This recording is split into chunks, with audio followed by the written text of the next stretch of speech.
মানুষ যখন মারা যাওয়ার পরে সন্তানাদি যখন কান্দে, মালাকুল মউত ডাক দিয়া বলে, ও গরুওয়ালা, তোমরা এত ধৈর্য হচ্ছ কেন? তোমরা এত বিস্মিত হইছো কেন? ওয়াইলাকুম মাল ফাযাউ ওয়া ফীমাল জাযাউ ফামা যাহাবতু লিআহাদিম মিনকুম রিজকা। ও গরুওয়ালা শোনো, তোমার বাবার রিজিক আমি মালাকুল মউত উঠিয়ে নাই। ওয়ালা নাকাসতু লাহু উমরা, তোমার বাবার হায়াত আমি মালাকুল মউত কমাই নাই। ওয়ালা আতাইতুহু হাত্তা উমিরতু, আমি তো তখনই আসছি আল্লাহ রাব্বুল আলামিন যখন আমাকে আসার জন্য অর্ডার করেছেন। ওয়ালা কবাদতু রূহাহু হাত্তা ইস্তুমিরতু, তোমার বাবার তোমার মায়ের রূহ আমি মালাকুল মউত তখনই কবজা করেছি যখন আল্লাহ রাব্বুল আলামিন আহকামুল হাকিমিন আমাকে আদেশ করেছেন। মালাকুল মউত ডাক দিয়া বলে, ও গরুওয়ালা, তোমরা কেঁদো না, তোমরা কেঁদো না, তোমরা কেঁদো না। এই ঘরের মধ্যে আজকে তোমার বাপ গেল, তোমার মা গেল, আমি কিয়ামত পর্যন্ত আসবো। আস্তে আস্তে আস্তে আস্তে ওয়াইন্নালি ফীকুম লাউদা থুম্মা আউদাতান হাত্তা লা ইয়াবকা মিনকুম আহাদুন, যতক্ষণ পর্যন্ত কোটি টাকা দামের এই ইমারত, এই ৫ম তলা ৫ তলা ১০ তলা বিল্ডিং এর মধ্যে একজন লোকও বাকি থাকবে, ততক্ষণ পর্যন্ত আমি মালাকুল মউত এসে এসে একজন করে করে সকলকে আমি এই ঘর ছাড়া বিড়া ছাড়া করে দিব। আল্লাহু আকবার কবীরা। মউতু কাসিন কুল্লু নাসিন শারিবুন, কবরু বাইতিন কুল্লু নাসিন দাখিলুন। আমার প্রিয় ভাইরা, এই জন্য আল্লাহর আরিফরা বলেন, यही हम सब मुसाफिर है, कब्र आखिर ठिकाना है। यही हम सब मुसाफिर है, कब्र आखिर ठिकाना है। कोई आगे रवाना है, कोई पीछे रवाना। हजर में शजर में तेरा रंग वो है, शजर में हजर में तेरा रंग वो है। जिधर देखो ता है, उधर तूने तू है। नदरे कुल बंगे ओई कुल बोरे, এই তো নদীর খেলা। নদীর কুল ভাঙ্গে ওই কুল বরে, এই তো নদীর খেলা। সকাল বেলা দনিরে তুই ফকির, সন্ধ্যা বেলা। আমার বাবাজিরা, সাহাবায়ে কেরাম রিদওয়ানুল্লাহি আনহুম আজমাইনগণ, এই দিন ইসলাম কুরআনুল কারীম গোটা বিশ্বময় ছড়িয়ে ছিটিয়ে দেওয়ার জন্য এই চট্টগ্রামের এই বন্দর নগরী পর্যন্ত পৌঁছে দেওয়ার জন্য নিজেদের জীবনটাকে তারা বিলিয়ে দিয়েছেন, নিজেদের স্ত্রীদের বিধবা বানিয়েছেন, সন্তানাদিদেরকে এতিম করেছেন। আজকে সেই ইসলাম আমাদের আল্লাহ রাব্বুল আলামিন এই ইসলামের জন্য আমাদের এক ফোঁটা রক্ত পর্যন্ত জড়াতে হয় নাই, এক ফোঁটা গাম পর্যন্ত আমাদের জড়াতে হয় নাই। অমনিতেই আমাদের বাবা ছিল মুসলমান, আমাদের দাদা ছিল মুসলমান, আমাদের পরদাদা মুসলমান। মুসলমানের গড়ে আল্লাহ আমাকে আপনাকে পাঠানোর বদৌলতে বিনিময়ে আমরা অমনিতে ইসলাম পেয়ে গিয়েছি। আলহামদুলিল্লাহ বলি আলহামদুলিল্লাহ। এই জন্য আজ বর্তমান যুগের মুসলমানদের কাছে আলেম উলামা ও ইসলামের কোনো মান মর্যাদা নাই, ঠিক কিনা বলে আমার প্রিয় ভাইরা? অথচ ইসলামের জন্য স্বয়ং আমার আপনার নবী, যেই নবী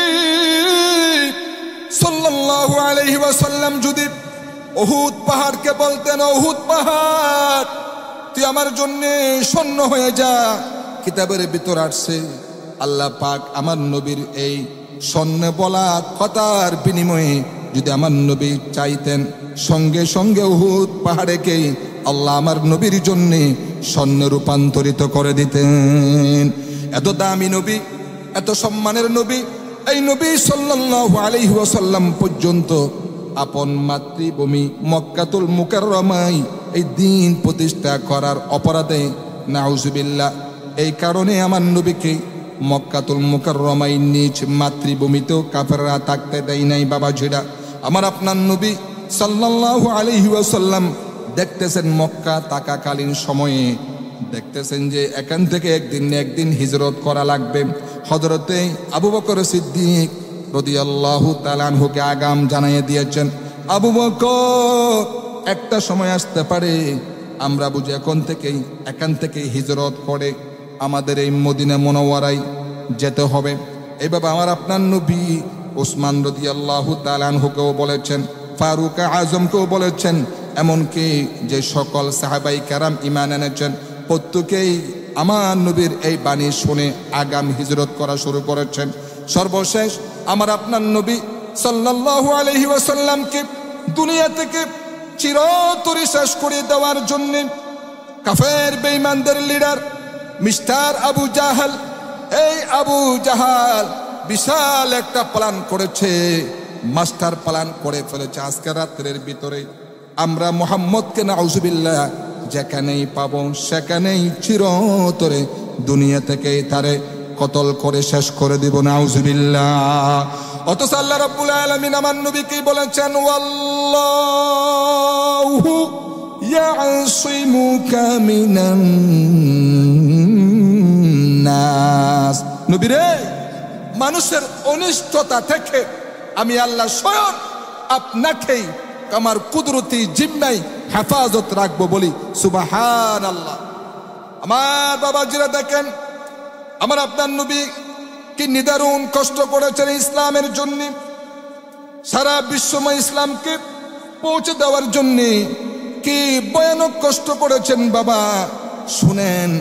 আর মনে মনে চিন্তা করেন, আল্লাহ আমার নবীর আনিত এই দিন ধর্ম মোতাবেক যদি আমার জীবন, আমার ফ্যামিলির জীবন, ছেলে মেয়েদের জীবন, সামাজিক জীবন, পারিবারিক জীবন, রাষ্ট্র জীবন যদি আমরা গঠন করতে পারি, ইনশাআল্লাহ এই জীবনটা আল্লাহ দুনিয়াতে আমাদেরকে জান্নাতের মতন দামি বানাইয়া দিবেন, সুবহানাল্লাহ। যদি বাবাজিরা নিজের মন মতো চলে দুনিয়া থেকে যান, আল্লাহর কসম বড় কবর আছে, কবর আছে। আল্লাহ পাকের হাবিব বলেছেন, কোন মানুষ যদি একটা গুনাহ নিয়ে কবরে যায়, ওই একটা গুনাহের জন্যে তাকে ন্যূনতম ৭,০০০ বছর জাহান্নামে জ্বলতে হবে, নাউজুবিল্লাহ। ৭,০০০ বছর জাহান্নামের আগুনে জ্বলতে হবে কেউ যদি একটা কবিরা গুনাহ নিয়ে কবরে যায়, নাউজুবিল্লাহ বলে। আস্তাগফিরুল্লাহ ওয়া আতুবু ইলাইহি। ভাইও, রাত্রে ঘুমাতে গেলেন, যদি কপাল ভালো হয় ঘুম থেকে জাগলে সকাল, আর যদি না জাগেন তাহলে পরকাল। কথা বুঝছেন? কথা বুঝছেন আমার কথা? এসে চিনু হেতাই, বেদে চিনু বাসা, বড় মমতাই খেলা হলে শেষ, ছেড়ে পরিবেশ যেতেই হবে, নিয়তে যেতেই আগা হে আপনি মৌত সে কোই बशर नहीं सामान तू बरसते हैं फलों की खबर नहीं। मृत्यु नामक शरबतेर प्याला सकलेई बाध्य पान करिते, मृत्यु नामक शरबतेर प्याला सकलेई बाध्य पान करिते, कबर सेई दरवाजा जा दिया प्रवेश करते हबे परकालेर जगते। আমার বাবাজিরা, আমি আপনি সলিমউদ্দিন কলিমউদ্দিন রাজা বাদশাহ দুনিয়ার পীর বুজুর্গ কেউ থাকতে পারবো না। থাকতে পারবো কি? কেউ থাকতে পারবো না বাবা। আল্লাহ আমাদের সাময়িক একটা হায়াত দিয়ে এই দুনিয়ার বুকে পাঠিয়েছেন। এই জন্য বাবা বুদ্ধিমান ওই ব্যক্তি যে আখিরাতের ফাতেই বেশি বেশি করে দুনিয়ায় থাকতে জোগাড় করে, নেক আমল করে, কথা কম বলে, বেশি মানুষের সাথে মিশানা, সুযোগ পেলেই ইবাদতে জীবনটা কাটিয়ে দেয়, রাত্রিটা কাটিয়ে দেয়। ওই ব্যক্তির মতো চালাক, ওই ব্যক্তির মতো চতুর আল্লাহ পাকের হাবিব বলেন এই পৃথিবীতে দ্বিতীয় কেউ নাই। আমার বাবাজিরা, সে কবরস্থান জোগাড় করতে হবে। কারণ মানুষ যখন মারা যায়, আরে বাপ মারা গেল, পাশে সন্তানাদি বসে বসে কান্দে। মা মারা গেল, সন্তানাদি পাশে বসে বসে কান্দে। যত বড় নিষ্ঠুর সন্তান হোক না কেন, মা বাবা মারা গেলে কেউ পৃথিবীতে নিজেরই নিবৃত রাখতেই পারে না। কিন্তু দেখবেন সমাজে বেশিরভাগ ছেলে সন্তান থেকেও মেয়ে সন্তানাদি বেশি কান্দে। কারণ কিতাবের ভিতর আসছে আমার মা বোনদের হৃদয়টা, কলিজাটা একটু বেশি নরম, তারা একেবারে দুর্বল হাড়ের মানুষ। এই মা বোনেরা বেশি কান্দে। আমার মায়েরা যখন বেশি কান্দে, মাথার চুলকে আউলে জাউলে করে ফেলে, মুখে চপাটাঘাত করে, তখন নাকি আল্লাহ পাক ওই মালাকুল মউতকে আবার পাঠিয়ে দেয়। মালাকুল মউত এসে একটা বাসন দেয় মৃত ব্যক্তির ঘরের দরওয়াজার সামনে দাঁড়াইয়া। যদি আমরা দুনিয়ার কেউ শুনি না, কিতাবের ভিতরে স্বর্ণরক করে আল্লাহ পাকের হাবিব এগুলি উল্লেখিত করে দিয়েছেন আমাদের জন্য। ফায়াকুলু মালাকুল মউত ওয়াইলাকুম মাল ফাযাউ ওয়া ফীমাল জাযাউ ফামা আযহাবতু। মানুষ যখন মারা যাওয়ার পরে সন্তানাদি যখন কান্দে, মালাকুল মউত ডাক দিয়া বলে, ও গরুওয়ালা, তোমরা তো ধৈর্য হচ্ছ কেন? তোমরা তো বিস্মিত হইছ কেন? ওয়াইলাকুম মাল ফাযাউ ওয়া ফীমাল জাযাউ ফামা আযহাবতু লিআহাদিম মিনকুম রিজকা। ও গরুওয়ালা শোনো, তোমার বাবার রিজিক আমি মালাকুল মউত উঠিয়ে নাই। ওয়ালা নাকাসতু লাহু উমরা, তোমার বাবার হায়াত আমি মালাকুল মউত কমাই নাই। ওয়ালা আতাইতুহু হাত্তা উমিরতু, আমি তো তখনই আসছি আল্লাহ রাব্বুল আলামিন যখন আমাকে আসার জন্য অর্ডার করেছেন। ওয়ালা কবাদতু রূহাহু হাত্তা ইস্তুমিরতু, তোমার বাবার তোমার মায়ের রূহ আমি মালাকুল মউত তখনই কবজা করেছি যখন আল্লাহ রাব্বুল আলামিন আহকামুল হাকিমিন আমাকে আদেশ করেছেন। মালাকুল মউত ডাক দিয়া বলে, ও গরুওয়ালা, তোমরা কেঁদো না, তোমরা কেঁদো না, তোমরা কেঁদো না। এই ঘরের মধ্যে আজকে তোমার বাপ গেল, তোমার মা গেল, আমি কিয়ামত পর্যন্ত আসবো। আস্তে আস্তে আস্তে আস্তে ওয়াইন্নালি ফীকুম লাউদা থুম্মা আউদাতান হাত্তা লা ইয়াবকা মিনকুম আহাদুন। যতক্ষণ পর্যন্ত কোটি টাকা দামের এই ইমারত, এই ৫ম তলা ৫ তলা ১০ তলা বিল্ডিং এর মধ্যে একজন লোকও বাকি থাকবে, ততক্ষণ পর্যন্ত আমি মালাকুল মউত এসে এসে একজন করে করে সকলকে আমি এই ঘর ছাড়া বিড়া ছাড়া করে দিব। আল্লাহু আকবার কবীরা। মউতু কাসিন কুল্লু নাসিন শারিবুন কবরু বাইতিন কুল্লু নাসিন দাখিলুন। আমার প্রিয় ভাইরা, এই জন্য আল্লাহর আরিফরা বলেন, यही हम सब मुसाफिर है, कब्र आखिर ठिकाना है। यही हम सब मुसाफिर है, कब्र आखिर ठिकाना है। कोई आगे रवाना है, कोई पीछे रवाना। ला इलाहा इल्लल्लाह, पढ़ी ला इलाहा, पढ़ी ला इलाहा ইল্লাল্লাহ লা ইলাহা ইল্লাল্লাহ লা ইলাহা ইল্লাল্লাহু মুহাম্মাদুর রাসূলুল্লাহ। সবাই বলি সাল্লাল্লাহু আলাইহি ওয়া আলিহি ওয়াসাল্লাম। ও বাবাজিরা, মৃত্যুর জন্য সবসময় প্রস্তুতি নেবেন। একটা কথা মনে রাখবেন, যাদের ভিতরে মৃত্যুর ভয় থাকে, এই আল্লাহর বান্দা আজান দিলেই, আজান শোনার পরেই নামাজ না পড়ে থাকতে পারবেন না। ও যুবক, দুনিয়ার মধ্যে কয়দিন থাকবেন? একদিন না একদিন কবরেই যাওয়া লাগবে। আল্লাহর ওয়াস্তে পায়ে ধরে বলি বাবা, এই আজান শোনার পরে যদি আপনি মসজিদে না যায়া নিজের মন মতো চলে জীবনটা কাটাইয়া দেন, আল্লাহ পাকের হাবিব বলেন কিয়ামতের দিন আজান শোনার পরে যেই মুসলমান নরনারী নামাজ না পড়ে মসজিদের পাশ দিয়ে হাঁটে চলে যায়, অথচ সেই ফজরের আজান শুনলো, জোহর আসর মাগরিব এশার আজান শুনলো, অথচ নামাজ পড়লো না, আল্লাহ পাকের হাবিব বলেন কিয়ামতের দিন তার দুই কানের ভিতরে জাহান্নামের আগুনকে সীসা করে তার কানে দেওয়া হবে না। নাউজুবিল্লাহ। দুই নম্বরে, যাদের ভিতরে মৃত্যুর ভয় থাকবে বাবা, আমরা যে কাজটা বেশি করি লেনদেনের মধ্যে বেশি আমরা দুই নম্বরই করি। কথা বোঝেন কিনা? লেনদেন। আল্লাহর ওয়াস্তে বলি বাবা, লেনদেন পরিষ্কার রাখবেন। কারণ আপনি গুনাহ করছেন, জেনা করছেন, পাপ করছেন, সুদ খাইছেন, ঘুষ খাইছেন, মদ খেয়েছেন, হাজারো মিথ্যা কথা বলেছেন।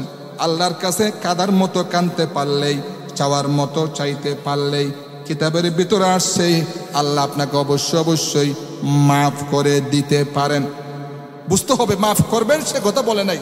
আল্লাহ চাইলে মাফ করতে পারে। যদি কারো 500, 1000, 10,000 টাকা মেরে খেয়ে ফেলেন, যতক্ষণ আল্লাহর বান্দা আপনাকে মাফ না করছে, আল্লাহর কসম আল্লাহ আপনাকে ততক্ষণ মাফ করবে না।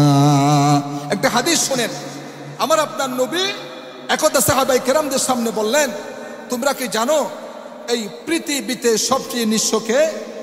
তখন বললেন, জি হ্যাঁ ইয়া রাসূলুল্লাহ, নিঃস্ব ওই ব্যক্তি যে অভাবী, যে দুঃস্ব, যার টাকা পয়সা নাই, স্বামী আছে স্ত্রী নাই, বা স্ত্রী আছে স্বামী নাই, অথবা স্বামী স্ত্রী আছে সন্তানাদি নাই, অন্যর দিকে তাকিয়ে থাকতে হয়, যাদেরকে আমরা গরিব বলি, অসহায় বলি, যারা মানুষের দ্বারে দ্বারে ভিক্ষা করে, এরা তো সবচেয়ে নিঃস্ব। কই না।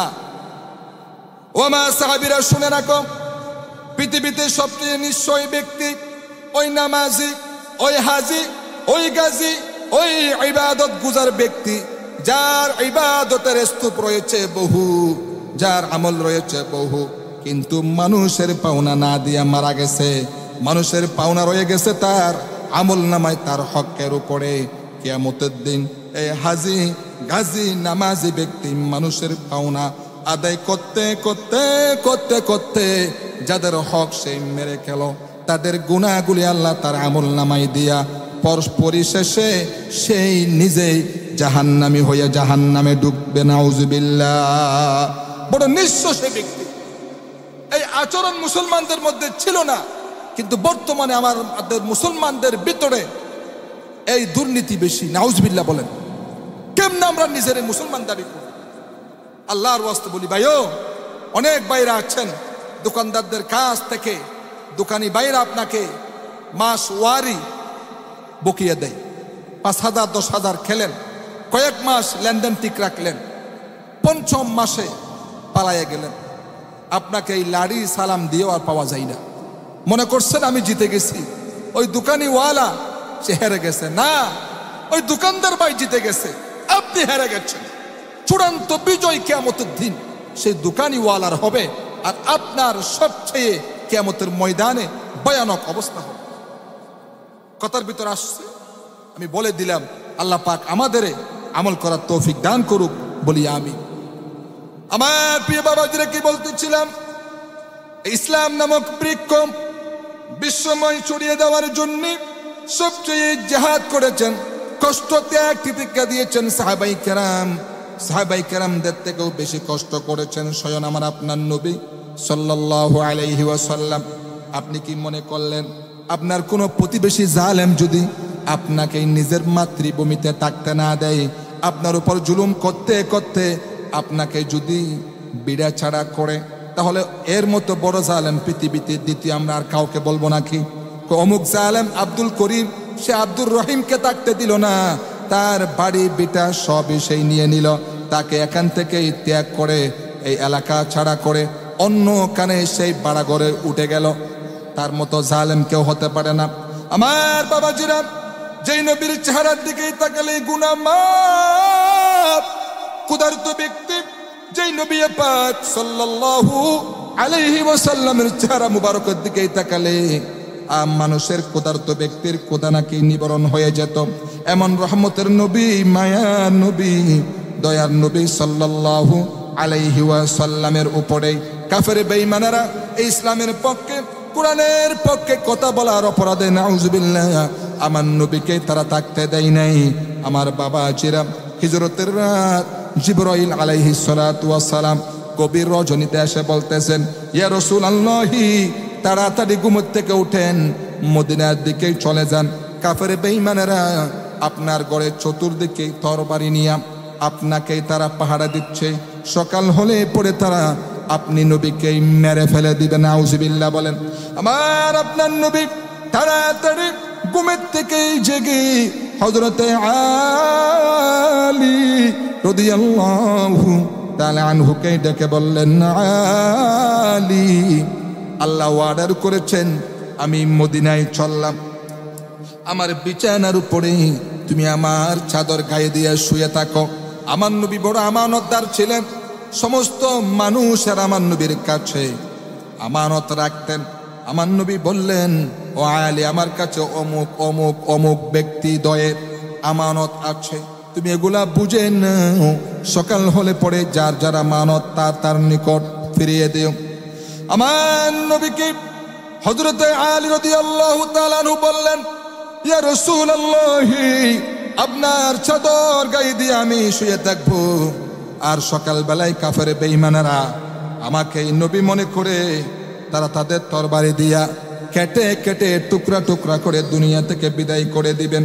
এতটুকুন বই নবী আমি আলী করি না, তবে আমার দিলের ভিতরে এই আনন্দ জাগছে, এই আনন্দ উতলাচ্ছে। আমি আলীর বিনিময়ে আল্লাহ আমার নবীকে দুনিয়ায় জীবিত রাখবেন। সুবহানাল্লাহ। আমার বাবাজিরা, আমার আপনার নবী সাল্লাল্লাহু আলাইহি ওয়া আলিহি ওয়াসাল্লাম আস্তে করে ঘরের থেকে বের হয়ে গেলেন। আমার নবীর হাত মুবারকে অল্প কিছু বালি ছিল, বালিগুলার উপরে শাহাতিল ওযু পড়ে 3 বার দম করে বালিগুলি কাফেরদের মুখের উপরে ছেড়ে দিলেন। এগুলি ছেড়ে দেওয়া মাত্র কাফেরদের চোখে চোখে সেই বালিগুলি পৌঁছে গেল।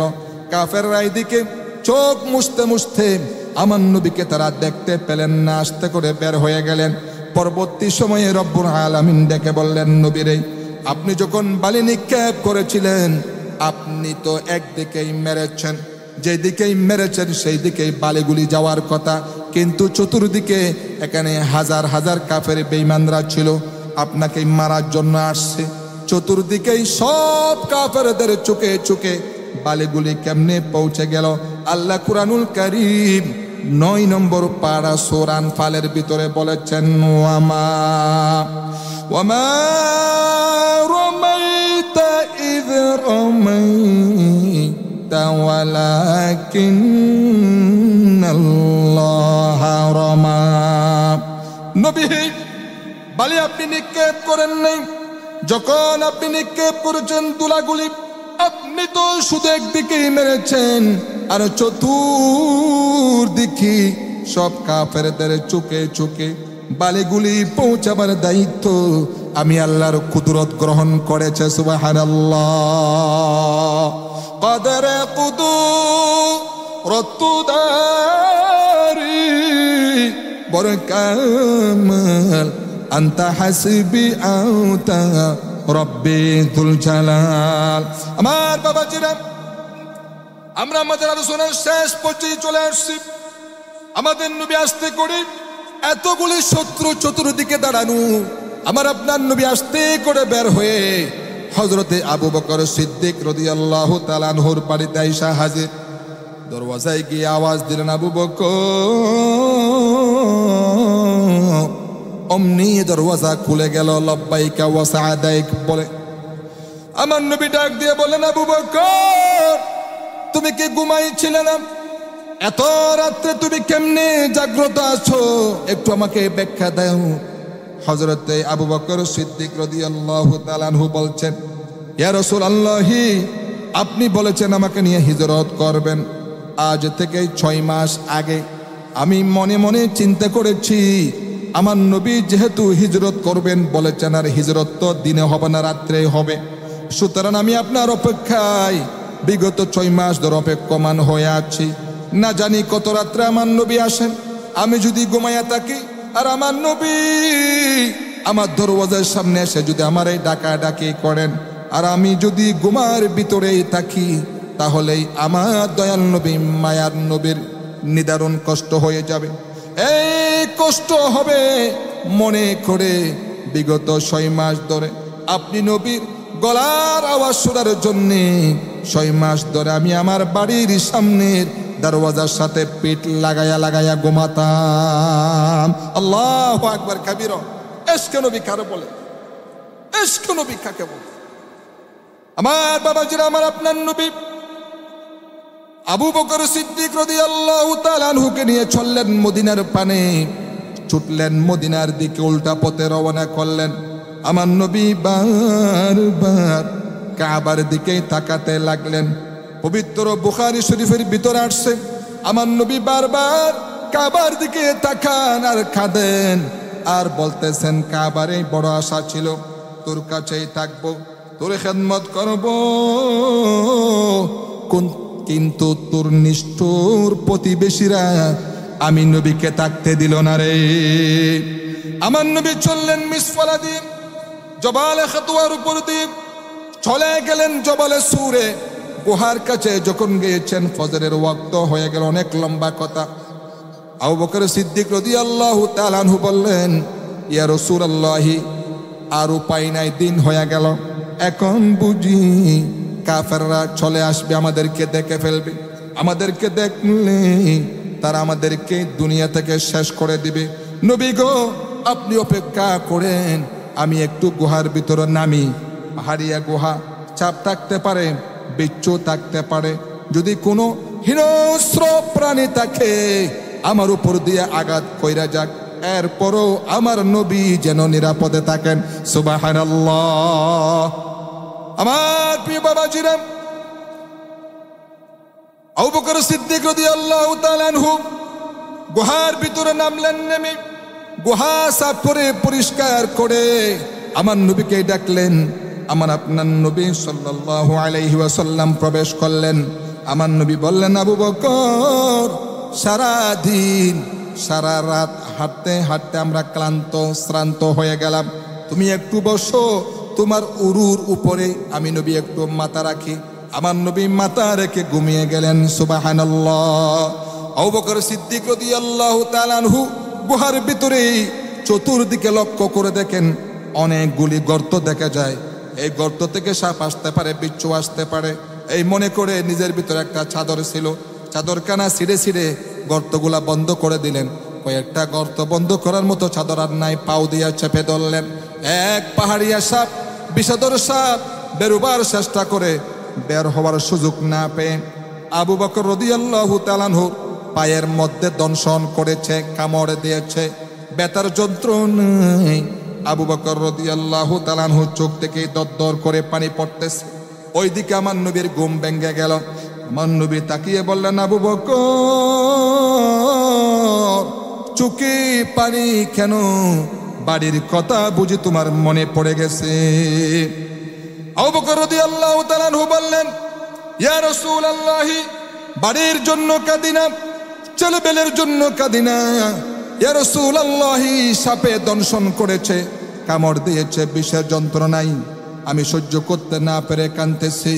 আবু বকর রাদিয়াল্লাহু তাআলা আনহু বললেন, ইয়া রাসূলুল্লাহ, যেই দিন আমি আপনার উপরে ঈমান আনলাম, ওই দিন থেকে আমার মা বাপ আমার সন্তানাদি, আমার স্ত্রী পুত্র, আমার জায়গা জমি, আমার ঘরবাড়ি, এমনকি আমার নিজের আত্মার চেয়েও আপনি নবীকে বেশি ভালোবাসি। সুবহানাল্লাহ বলেন। তাহলে কাঁদো কেন কাঁদছো? আমাকে সাপে দংশন করেছে এই জন্য কাঁদি। তখন আমার আপনার নবী নিজের শরীর মুবারকের একটুখানি মুখের থেকেই তুতু মুবারক, লালা মুবারক বের করে ওই যন্ত্রণার জায়গায় লাগাইয়া দিলেন। সঙ্গে সঙ্গে যন্ত্রণা বন্ধ হয়ে গেল। আমার ভাইরা, আমি একেবারে শেষ পর্যায়ে চলে আসছি। আলহামদুলিল্লাহ, গভীর মনোযোগ দেন। এই ইসলাম প্রতিষ্ঠা করার জন্য আমার আপনার নবী কত না কষ্ট করেছেন, নির্যাতনের স্টিম রুলার সয়েছেন। বাবা, যদি আজকে আমরা এগুলা স্মরণ করি তাহলে আজ আমরা আমার নবীর বিরুদ্ধে আচরণ করতে পারি না, ইসলামের বিরুদ্ধে যেতে পারি না। আমার আপনার নবী সাল্লাল্লাহু আলাইহি ওয়াসাল্লাম বলেছেন, ও আবু বকর, এতক্ষণ কেন আমাকে বলো নাই? তোমার তো বহু কষ্ট হচ্ছে।